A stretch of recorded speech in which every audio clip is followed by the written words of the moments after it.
ನಮಸ್ಕಾರ ಎಲ್ಲರಿಗೂ, welcome to other new blog. ಇವತ್ತು ನಾನು ಏನು ನಡ್ಕೊಳ್ತೀನಿ ಅಂದ್ಬಿಡಿ. ಮಳೆಯಲ್ಲ ಇವತ್ತು ಬೈಲ್ ಕಮ್ಮಿ ಆಗಿದೆ, ಬಿಸಿಲು ಬರಲಿಲ್ಲ, ಮೋಡನೇ ಉಂಟು. ಬಟ್ ಮಳೆ ಕಮ್ಮಿ ಆಗಿದೆ ಇಷ್ಟು ದಿನಕ್ಕಿಂತ. ಮಳೆ ಬರೋದಿಲ್ಲ ಮಾಡಿ ನಾವು ಹತ್ತೇವೆ. ಅದಕ್ಕೆ ಮಳೆ ಬಂದರೆ ಕೊಡಿನೂ ಇಲ್ಲ, ಅದಕ್ಕಂತ ಹೋಗೋದು. ಸೊ ಮ್ಯಾಟ್ರ್ ಅಂತಂದರೆ ಇನ್ನೊಂದು 2-3 ದಿನದಾಗೆ ನಮ್ಮ ಬರ್ಕಾಳದಾಗೆ ಫೇಮಸ್ ಜಾತ್ರೆ ಬರ್ತಾ ಉಂಟು. ಅದನ್ನೆಲ್ಲರೂ ಮನೆಗೆ ಆಚರಿಸೋದು ಜಾತ್ರೆ, ಮಾರಿ ಜಾತ್ರೆ. ಹಾಗೆ ದೇವಸ್ಥಾನದಲ್ಲೂ ಹೋಗಿ ಪೂಜೆ ಗೀಜೆ ಮಾಡ್ಕೊ ಬರ್ತಾರೆ.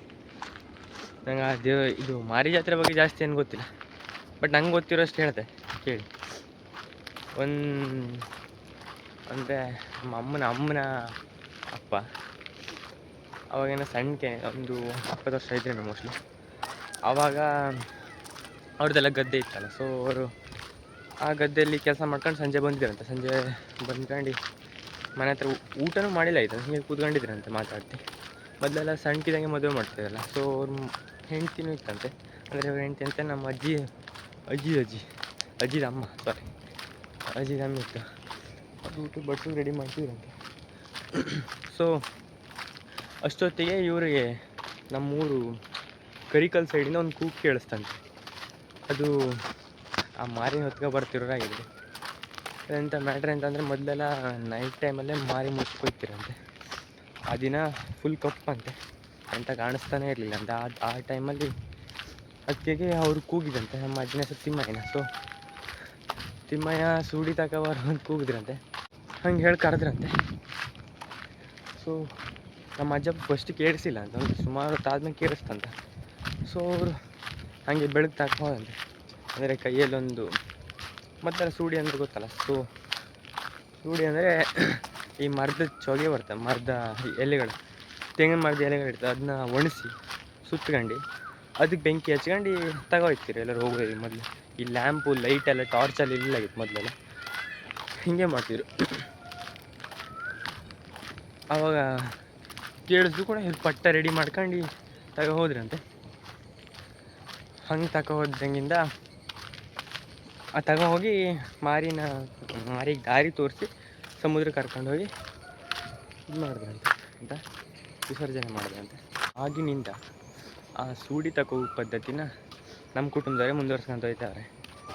ಅದು ಇನ್ನೊಂದು ವಿಷಯ, ಇಂಟ್ರೆಸ್ಟಿಂಗ್ ವಿಷಯ ಅಂತಂದರೆ, ಆ ಸೂಡಿ ತಗೋರು ಒಂದು 10 ನಿಮಿಷ ಲೇಟ್ ಆಯ್ತಂದ್ರೆ ಆ ಮಾರಿ ಡೌನಲ್ಲಿ ಬರ್ತಾ ಇರ್ತದೆ. ನಮ್ಮ ಕರಿಕಲ್ಲಿಂದ ಡೌನಲ್ಲಿ ಬರ್ತಾ ಇರ್ತದೆ. ಅಲ್ಲಿಂದ ಮುಂದೆ ಹೋಗೋದೇ ಇಲ್ಲ, ಆ ಗೇಟ್ ಒಳಗೆ ಹೋಗೋದೇ ಇಲ್ಲಂತೆ. ನಮ್ಮ ಮನೆ ಸೈಡ್, ಅಂದರೆ ನಮ್ಮ ಮನೆ ಹತ್ರ ಒಂದು ದೇವಸ್ಥಾನ ಉಂಟು, ಆ ಸೈಡ್ ಮುಖ ಹಾಕೊಂಡು ನಿಂತ್ಕೊಬಿಡ್ತಂತೆ. ಮುಖ ಮಾಡ್ಕೊಂಡು ತಿರುಗಿ ನಿಂತ್ಬಿಡ್ತಂತೆ, ಮುಂದೆ ಹೋಗೋದೇ ಇಲ್ಲಂತೆ. ಇದು ಫ್ಯಾಕ್ಟ್ ಆ್ಯಕ್ಚುಲಿ. ಸುಮಾರು ಸತಿ ಆಗಿದೆ ಅಂತಂದು, ಲೇಟ್ ಆದಂಗೆ, ಆರಾಮಿಲ್ಲದಂಗೆಲ್ಲ ಹಿಂಗೆ ಆಗುತ್ತಂತೆ. ನಮ್ಮ ಅಜ್ಜಪ್ಪನಿಗೆ ಆರಾಮಿಲ್ಲದಂಗೆಲ್ಲ. ಸೊ ಆಗಿನಿಂದ ಒಂದಿನ, ಅಂದರೆ ವರ್ಷದಲ್ಲಿ ಒಂದಿನ ಬರೋದಲ್ಲ, ಆ ಒಂದಿನ ನಮ್ಮ ಕುಟುಂಬದವರು ಆ ದೇವರಿಗೆ ಸೇವೆ ಸಲ್ಲಿಸ್ತಾವ್ರೆ. ಅದು ಆ್ಯಕ್ಚುಲಿ ದೇವರ ಆಶೀರ್ವಾದನೇ ಇರ್ಬೋದು, ಅದೃಷ್ಟನೇ ಇರ್ಬೋದು. ಮೊದಲೆಲ್ಲ ನಮ್ಮ ಅಜ್ಜಪ್ಪ ಅಂದರೆ ಅಜ್ಜಿ ಅಪ್ಪ ಅವ್ರು ಮಾಡ್ತಿದ್ರ. ಈಗ ಅವ್ರದ್ದು ರಿಲೇಟಿವ್ ಮತ್ತೊಬ್ರು ಕೊಟ್ಟರೆ, ಅವ್ರು ಡೆತ್ ಆದಮೇಲೆ ನಮ್ಮ ಕುಟುಂಬದವರೇ ಮುಂದುವರ್ಸೋ ಕಾರಣ ನಮ್ಮ ಕುಟುಂಬದಾಗ ಯಾರೂ ಗಂಡು ಮಕ್ಳೆಲ್ಲ ಆಗಿತ್ತಂತೆ. ಆಯ್ತು, ನಮ್ಮ ಅಜ್ಜನಿಗೆ ಯಾವುದು ಎಲ್ಲ ಹೆಣ್ಮಕ್ಳಾಗಿರೋ ಕಾರಣ ಅದು ಹುಡುಗರಿಲ್ಲಾಗಿತ್ತಂತೆ. ಸೊ ಅವ್ರ ತಮ್ಮನಿಗೆ ಯಾರಿಗೂ ಕೊಟ್ರಂತೆ, ಅವ್ರ ಮನೇಲೆಲ್ಲ ಹುಡುಗ್ರೆ. ಸೊ ಅವ್ರ ಮನೇಲಿ ಕಂಟಿನ್ಯೂ ಮಾಡ್ಕೊಂಡು ಹೋಗ್ತಾವೆ. ಅಂದರೆ ಈ ಜಾತ್ರೆನ ಫಸ್ಟ್ ದಿನ 2 ದಿನ ಇರುತ್ತೆ ಈ ಜಾತ್ರೆ ಆ್ಯಕ್ಚುಲಿ. ಫಸ್ಟ್ ದಿನ ದೂರನವ್ರಿಗೆ, ಸೆಕೆಂಡ್ ದಿನ ಹತ್ತಿರದವ್ರಿಗೆ. ಆ 2 ದಿನ ಮುಕ್ತಾಯ ಆಗ್ತದೆ. ಅಂದರೆ ದೂರನವ್ರೆಲ್ಲ ಫಸ್ಟ್ ದಿನನೇ ಆಚರಿಸ್ಕೊಂಡು ದೇವಸ್ಥಾನ ಬಂದೇ ಪೂಜೆ ಗೀಜೆ ಮಾಡ್ಕೊಂಡು ಹಣ್ಣು ಎಲ್ಲ ಮಾಡ್ಕೊಂಡು ಹೋಗ್ತಾರೆ. ಒಂಥರ ಜಾತ್ರೆ ಟೈಪ್ ಮಾಡ್ತಾರೆ. ಬಡ್ಕಳ ಪೀಠಲ್ಲಿ ಕೆಳಗೋ ಹಾಗೆ ದೇವಸ್ಥಾನ ಫುಲ್ ಅಂಗಡಿ, ದೇವಸ್ಥಾನ ಎದುರುಗಡೆ ಫುಲ್ ಅಂಗಡಿ ಹಾಕ್ತಾರೆ ಉದ್ದಕ್ಕೆ ಲೈನಲ್ಲಿ. ಮಿಠಾಯಿಗಳು, ಆಟ ಸಾಮಾನುಗಳು, ಮಕ್ಕಳು ಹರಡಿ ಅವೆಲ್ಲ ಆಗ್ತವೆ. ನಾ ಸಣ್ಣಕಿದಂಗಂತೂ ನಮ್ಮ ಅಮ್ಮನ ಕಿಟ್ಟು ಹೊಡ್ತಿದ್ದಾನೆ ಆಟ ಸಾಮಾನು ತೆಗಿಸ್ಕೊಡಿ ಅಂತ. ನಂಗೆ ತೆಗಿಸ್ಕೊಡ್ಲಿಲ್ಲ, ಅದು ಬೇರೆ ವಿಷಯ. ಆ ಗನ್ನೆಲ್ಲ ತೆಗಿಸ್ಕೊಡ್ತೇನೆ, ಗೊತ್ತಲ್ಲ, ಶಾರ್ಪ್ ಶೂಟರ್ ಗನ್ನೆಲ್ಲ ತೆಗಿಸ್ಕೊಡ್ತೀರ. ಬಟ್ ಈಗೆಲ್ಲ ಕಮ್ಮಿ ಆಟ ಮಾಡ್ಕೋದು, ಎಂತಿದ್ರೆ ನಾವೇ ತಗೊಂಡೆಲ್ಲ. ಅದೇ ಫಸ್ಟ್ ದಿನ ದೂರನವ್ರಿಗೆ, 2ನೇ ದಿನ ನಮಗೆ. ದೂರನವ್ರು ಫಸ್ಟ್ ದಿನ ಎಲ್ಲ ಮಾಡ್ಕೊಂಡು ದೇವ್ರ ಪೂಜೆ, ಅಂದರೆ ಹಣ್ಣಕ್ಕೆ ಎಲ್ಲ ಕೊಟ್ಕೊಂಡು ಪೂಜೆ ಎಲ್ಲ ಮಾಡಿಸ್ಕೊಂಡು ಮನೆ ಬಂದು ಚಿಕನ್ ಎಲ್ಲ ಮಾಡ್ತಾರೆ. ಅದೇನು ಮಧ್ಯಾಹ್ನ ರಾತ್ರಿನೋ ಮಾಡ್ಕೊ ತಿಂತಾರೆ, ನಮಗೂ ಸರಿ ಗೊತ್ತಿಲ್ಲ. ಸೊ ನಾವು ಹತ್ತಿರದವರು ಅಂದರೆ 2ನೇ ದಿನ. ಅದು ಆ್ಯಕ್ಚುಲಿ ಬುಧವಾರ ಗುರುವಾರ ಬರ್ತದೆ, ಯಾವಾಗಲೂ ಹಾಗೆ ಬುಧವಾರ ಗುರುವಾರನೇ ಬರೋದು.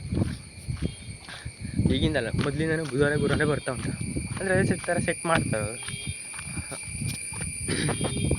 ಸೆಟ್ ಮಾಡಿ ಇಡ್ತಾರೆ. ಸೊ ಅದೇನೋ ಬರ್ತದೆ, ಬುಧವಾರ ಗುರುವಾರನೇ ಬರ್ತದೆ. ಈಗ ಗುರುವಾರ ದಿನ ಫೈನಲ್ ಡೇ ಅಲ್ಲ, ನಾವು ಹತ್ತಿರದವ್ರು ಎಂತ ಮಾಡಿದ್ರು ಅಂದರೆ 2ನೇ ದಿನ ದೇವಸ್ಥಾನಕ್ಕೆ ಹೋಗಿ ಪೂಜೆ ಮಾಡ್ಕೊಂಡು ಮನೆ ಬಂದು ಚಿಕನ್ ಕಟ್ ಮಾಡಿ, ಅಂದರೆ ಕೋಳಿ ಕುತ್ತಿಗೆನ ಬಲಿ ಕೊಡು ಅಂದ್ರೆ ಗೊತ್ತಾ, ಆ ಥರ ಮಾಡ್ತಾರೆ. ಬಲಿ ಕೊಟ್ಟಿಗೆ ಬಂದ್ಕೊಂಡು ಮನೆಯೆಲ್ಲ ರೆಡಿ ಮಾಡ್ತಾರೆ. ಇಡೀ ಊರಿನಲ್ಲಿ ಎಲ್ಲರೂ ಬೆಳಗ್ಗೆ ತಿಂದರೆ ನಮ್ಮ ಕುಟುಂಬದವ್ರು ಮಾತ್ರ ಸಂಜೆ ಮಾರಿ ವಿಸರ್ಜನೆ ಆದಮೇಲೆ ತಿನ್ನಬೇಕು. ಯಾಕಂದರೆ ಅದು ಪದ್ಧತಿ. ಒಂದು ಸಲ ಏನಾಗಿತ್ತು ಅಂದ್ರೆ ನಾವೆಲ್ಲ ಹುಟ್ಟಿಲಾಗಿತ್ತು, ಸಣ್ಣಕಿದ್ರೆ ನಾವು ಹುಟ್ಟಿಲಾಗಿತ್ತು, ನಮ್ಮ ಅಮ್ಮ ಎಲ್ಲ ಸಣ್ಣಕಿದ್ದು, ಅವರು ಹುಟ್ಟಿಲಾಗಿತ್ತು ಇರ್ಬೇಕು, ಅವ್ರ ಅಮ್ಮ ಎಲ್ಲ ಇದ್ದಂಗೆ ಸಣ್ಣಕಿದ್ದಂಗೆ. ಇವ್ರು ನೆನಪಿಲ್ಲಿ, ಇವ್ರಿಗೆ ಗೊತ್ತಿಲ್ಲದೆ ಮಾರಿ ಹೋಗೋಕ್ಕಿಂತ ಮೊದಲೇ ಹಸುವಾಗಿ ತಿಂದುಬಿಟ್ಟಿದ್ರಂತೆ. ಅದು ತಿಂದು ಮಾರದಿನ ಇಡೀ ಕುಟುಂಬದಾಗ ಎಲ್ಲರೂ ಮಲಗಿದ್ದೆ ಅಂತೆ, ಆರಾಮಿಲ್ಲದೆ. ಅದು ಜ್ವರ ಥಂಡಿ ಅಂದ್ಕೊಂಡು ಎಲ್ಲರೂ ಮಲಗಿದ್ದೆ ಅಂತೆ, ಮತ್ತು ಬೆಡ್ ರೆಸ್ಟ್ ಎಲ್ಲರೂ. ಆ ಥರ ಪವರ್ಫುಲ್ ದೇವರು. ಸೊ ಅದಾದ್ಮೇಲಿಂದ ನಮ್ಮ ಕುಟುಂಬದವ್ರು ಯಾವಾಗ ಅಂದರೆ ವರ್ಷ ಮಾಡಿದ್ರು ಮಾರಿ ವಿಸರ್ಜನೆ ಆದಮೇಲೆ ತಿನ್ನಬೇಕು. ಇಲ್ಲಾಂದರೆ ಅದೇ ಇಡೀ ಕುಟುಂಬದ ವಾಪಸ್ ಮತ್ತೆ ಮಲಗುವುದೇ, ಆ ಥರ ಸಿಚುವೇಶನ್ ಬರ್ತದೆ ಆರಾಮಿಲ್ಲದೆ. ಪಾಪ ಹೆವಿ ಡೇಂಜರಸ್.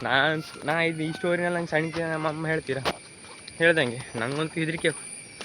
ಎಲ್ಲರೂ ತಿಂದು ಬಿಟ್ರೆ ನಂಗೆ ಮತ್ತೆ ಸ್ಟಾರ್ಟಿಂಗಲ್ಲಿ ಸಣ್ಣಕ್ಕಿದ್ದಂಗೆ ನಮ್ಮ ಮನೆಗೆ ಚಿಕನ್ ಮಾಡೋದು ಕಮ್ಮಿನ, ಚಿಕನ್ ಮಾಡ್ದಂಗೆ ನಂಗಂದು ಗಾನ ಆಸೆ ಆಗಿತ್ತು. ಅದಕ್ಕೆ ಎಲ್ಲರೂ ತಿಂದುಬಿಟ್ರೆ ಅನ್ಕೊಂಡು ನಮ್ಮ ಮನೆ ಚಿಪ್ತಿಲಾಗಿತ್ತು, ಆಚೀಚಿ ಮನೆ ಚಿರ್ತಿದೆ, ಹಿಂಗುಂಟು. ಸೊ ಮತ್ತೊಂದು ಹೇಳ್ತಂದರೆ, ಮೊದಲೆಲ್ಲ ಮಾರಿನ ಡೈರೆಕ್ಟು ಸಮುದ್ರಕ್ಕೆ ಇಡೀ ಮಾರಿನೇ ಹೊತ್ತಾಗ್ತಿರಂತೆ. ಅದು ಒಂದ್ಸಲ ಏನೇ ಪೂರ್ತಿ ವಾಪಸ್ ಮಾರಿ ಮೂರ್ತಿನ ವಾಪಸ್ ಬಂದು ಸಮುದ್ರಕ್ಕೆ ಬೀಳ್ತಂತೆ, ಸಮುದ್ರದ ಮೇಲೆ ಪ್ರತಿಷ್ಠಾಪನೆ ಮಾಡೋಂಗೆ ಬೀಳ್ತಂತೆ. ಸೊ ಅದಕ್ಕೆ ಅದಾದಮೇಲಿಂದ ಅದೆಲ್ಲ ಜನ ತಿರುಗಾಡ್ತಿರ್ತಾರೆ, ಅಲ್ಲೆಲ್ಲ ಈ ಗಲೀಜಲ್ಲಿ ಇರ್ತದೆ ಅಂದ್ಕೊಂಡು ಆ ಥರ ಮಾರಿ ಅಲ್ಲಿ ಇರಬಾರ್ದು ಅಂದ್ಕೊಂಡು, ಅದಾದಮೇಲಿಂದ ಮಾರಿನ ಎಲ್ಲ ಭಾಗಗಳನ್ನ ಸಪ್ರೇಟ್ ಮಾಡಿ ಸಮುದ್ರಕ್ಕೆ ಹಾಕ್ತಾರೆ. ಪೂಜೆ ಮಾಡಿ, ಅಂದರೆ ಅಲ್ಲೇ ಪೂಜೆ ಮಾಡ್ತಾರೆ, ಕಾಯಿ ಹೊಡೆದು ಪೂಜೆ ಮಾಡ್ತಾರೆ. ಒಂದು ಸತಿ ಹಣ್ಕೆಲ್ಲ ಮಾಡ್ತಾರೆ, ಅಲ್ಲಿ ಎಲ್ಲ ಪೂಜೆ ಮಾಡಿ ಎಲ್ಲ ಭಾಗಗಳನ್ನ ಸಪ್ರೇಟ್ ಮಾಡಿ ಸಮುದ್ರಕ್ಕೆ ವಿಸರ್ಜನೆ ಮಾಡ್ತಾರೆ. ಅದು ಕೆಲವೊಂದು ತುಂಡುಗಳೆಲ್ಲ ಬಂದು ಬೀಳ್ತದೆ ಸಮುದ್ರಕ್ಕೆ, ಬೀಚಲ್ಲಿ ಸ್ವಲ್ಪ ದಿನ ಆದಮೇಲೆ. ಅದೆಂಥ ಪ್ರಾಬ್ಲಮ್ ಆಗೋದಿಲ್ಲ ಅಂತ ಎಲ್ಲರೂ ಹೇಳು. ಆ ದಿನ ಎಷ್ಟು ಜನ ಬರ್ತಾರೆ ಅಂದರೆ ಅಲ್ಲಿ ಇಡೀ ಬಳ್ಕಳ ತಾಲೂಕಲ್ಲಿ ಎಲ್ಲರೂ ಬರ್ತಾರೆ, ಮತ್ತು ದೂರಿಂದೆಲ್ಲ ಬರ್ತಾರೆ ಜನ. ಆ ಒಂದು ಸೀನ್ ನೋಡುತ್ತೆ ಹೆವಿ, ಎಂಥ ಗೂಸ್ ಬಂಪ್ಸ್ ಬರ್ತದೆ ಅಂದರೆ ಆ ಟೈಮಲ್ಲಿ, ಮಾರಿ ಬರೋ ಟೈಮಲ್ಲಿ ಎಲ್ಲ ಕುಣ್ಕಂತೆಲ್ಲ ಬರ್ತಾರೆ, ಹೊತ್ಕೊಂಡು ಅದ್ರ ಸುತ್ತಲೂ ಒಂದು 50-60 ಜನ ಇರ್ತಾರೆ ಮಾರಿ ಸುತ್ತಲೂ. ಮಾರಿ ಜೊತೆನೇ ಬರ್ತಾ ಇರ್ತಾರೆ. ಅದು ಆ್ಯಕ್ಚುಲಿ ದೇವಸ್ಥಾನದಿಂದ ಮೊದಲೆಲ್ಲ ಗಾಡಿ ಮೇಲೆ ಹಾಕೋ ಬರ್ತಿರ್ಬೇಕು, ಈಗೆಲ್ಲ ಹಂಗಲ್ಲ ಇರ್ಬೇಕು, ಹೊತ್ಕೊಂಡೇ ಬರ್ತಾರೆ ದೇವಸ್ಥಾನದಿಂದ. ಅಲ್ಲಿಂದನೂ ಅಷ್ಟೇ ಜನ ಮೇಂಟೈನ್ ಮಾಡ್ಕೊಂಡು ಇಲ್ಲಿ ತನಕ ಬರ್ತಾರೆ, ಫುಲ್ ಸೆಕ್ಯೂರಿಟಿ. ಮತ್ತು ಹೋದ್ಸಲಿ ಅಂತೂ ಆರ್ಮಿದವರೆಲ್ಲ ಬಂದಿದ್ರು, ಯಾಕಂದರೆ ಇನ್ಸಿಡೆಂಟ್ಸ್ ಎಲ್ಲ ಜಾಸ್ತಿ ಆಗಿತ್ತು ಸಮುದ್ರದಲ್ಲಿ, ಡೆತ್ ಆದನ್ನೆಲ್ಲ. ಆ ಕಾರಣಕ್ಕಾಗಿ ಆರ್ಮಿದವರೆಲ್ಲ ಬಂದಿದ್ರು. ಈ ಸಲನೂ ಬರ್ಬೋದು, ಯಾಕಂದ್ರೆ ಹಾಗೆ ಸೇಮ್ ಸಿಚುವೇಶನ್ಸೇ ಉಂಟು ಈ ಸಲನೂ. ನೀರು ಜಾಸ್ತಿ ಅಲ್ಲ, ಕಂಟ್ರೋಲ್ ಮಾಡೋಕ್ಕಾಗೋದಿಲ್ಲ. ಜನ ಕುಡ್ಕೊಂಡಿರ್ತಾರೆ, ಕೆಲವೊಬ್ಬರೆಲ್ಲ ತಗೋಗಿ ಸಮುದ್ರಕ್ಕೆ ಹಾಕ್ತಾರೆ. ಮೊದಲೆಲ್ಲ ಯಪ್ಪ ತಗ್ ಸಮುದ್ರಕ್ಕೆ ಹಾಕ್ತೀರಾ. ಹಿಂದಿನ ಸರಿ ಸ್ವಲ್ಪ ಕಮ್ಮಿ, ಯಾಕಂದರೆ ಹೊಡಿತಾರೆ ಪೊಲೀಸ್, ಹಿಂದೆ ಮುಂದೆ ಕಾಮ್ದಿಲ್ಲ, ಬಡ್ಗುಡೆ ಚೆಪ್ತಾರೆ ಯಾರು ಹಂಗೆ ಮಾಡಿದ್ರೆ, ನೀರುಗಿಳಿದಂದರೆ. ಪೊಲೀಸರು ಬರೋಕ್ಕಿಂತ ಮೊದಲು ಇವರೆಲ್ಲ ಆಟ ಆಡ್ಕೊಂತ ಇರ್ತಾರೆ. ಹಾಗಾಗಿ ಏನೋ ಡೆತ್ ಗೀತ್ ಆದರೆ ಮತ್ತೆ ಇವ್ರ ಮೇಲೆ ಅಲ್ಲ ಕಂಟ್ರೋಲ್ ಮಾಡಲಿಲ್ಲ ಅನ್ನೋ ಕಾರಣ. ಸೊ ಫುಲ್ ಸೆಕ್ಯೂರಿಟಿ ಇರ್ತದೆ, ಒಂಥರ VIP, ದೇವ್ರಿಗೂ VIP ಮಾಡ್ಯಾರೆ. ಆ ಥರ ಸೆಕ್ಯೂರಿಟಿ ಮೇಲೆ ಕರ್ಕೊಬಂದು ದೇವ್ರನ್ನ ವಿಸರ್ಜನೆ ಮಾಡ್ತಾರೆ. ಆ ದಿನ ಕಡೆಗೆ ಸಂಜೆ ಮತ್ತೆ ಎಲ್ಲರಿಗೂ ಕಳಿಸ್ಕೊಟ್ಕೊಂಡು ನಾವು ಬಂದ್ಕೊಂಡು ಮನೇಲಿ ಮಾಡಿದ್ದೆಲ್ಲ, ಅಂದರೆ ನಾವು ಇನ್ವೈಟ್ ಮಾಡ್ತಾರೆ ಕೆಲವೊಬ್ಬರಿಗೆಲ್ಲ, ಇನ್ವೈಟ್ ಮಾಡಿ ಅವ್ರು ಬಂದು ಊಟ ಮಾಡಾದ್ಮೇಲೆ ನಾವು ಊಟ ಮಾಡೋದು. ಸೊ ಅವ್ರದ್ದೆಲ್ಲ ಮುಗಿದಾದ್ಮೇಲೆ ಮಾರಿ ಜಾತ್ರೆ ಎಂಟು. ಮತ್ತು ನೆಕ್ಸ್ಟ್ ವರ್ಷ ಸೇಮ್ ರಿಪಿಟೇಷನ್ಸ್, ಸೇಮ್ ಹಂಗೆ ಆಯಿತು ಅಷ್ಟೇ. ಇವತ್ತೊಂದು ಲಾಗಲ್ಲಿ ಇದೇ ಮಾರಿ ಜಾತ್ರೆ ಬಗ್ಗೆ ನಂಗೆ ಎಷ್ಟು ಗೊತ್ತುಂಟು ಅದಷ್ಟು ಹೇಳುವಂತ ಮಾಡಿದೆ. ಸೊ ಈ ವ್ಲಾಗ್ ಇಷ್ಟ ಆಗಿದ್ರೆ ಸಪೋರ್ಟ್ ಮಾಡಿ, ಲೈಕ್, ಶೇರ್, ಕಮೆಂಟ್ ಎಲ್ಲ ಮಾಡಿಬಿಡಿ. ನನಗೆ ಒಂದು ಸಬ್ಸ್ಕ್ರೈಬ್ ಮಾಡ್ಕೊಂಡು ಇನ್ನೊಂದು ತನಕ ಮಾಡಿಲ್ಲ ಅಂದರೆ ನೆಕ್ಸ್ಟ್ ವೀಡಿಯೋ ಸಿಗುವ ಅಲ್ಲಿ ತನಕ ಟಾಟಾ ಬಾಯ್.